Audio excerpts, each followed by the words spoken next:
আরো দুটো কথা বলি, দুটো খুব ভালো যোগ, যেটা হচ্ছে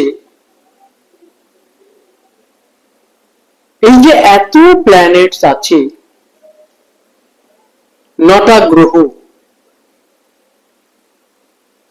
এদের মধ্যে কেবলমাত্র বুধ আর মঙ্গল রবির সঙ্গে থাকলে ভালো ফল প্রদান করে, খুব দারুণ শুভ যোগ সৃষ্টি করে। আদার্স যে কোনো প্ল্যানেট রবির 60 ডিগ্রির মধ্যে থাকলে তার কার্যকারিতা নষ্ট হয়ে যায়, ক্রিয়েটিভিটি হ্রাস পেয়ে যায়।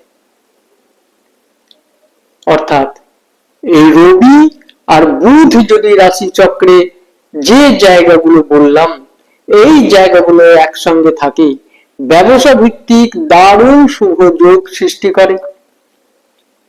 আবার এই মঙ্গল যেখানে যেখানে সুখকর অবস্থায় থাকে, এই মঙ্গল যদি রবি যুক্ত হয়ে এইসব জায়গায় থাকে, তাহলে কিন্তু তার অর্থনৈতিক ভাগ্য বিশাল শুভ, সে জীবনে বহু কোটি টাকার মালিক হয়।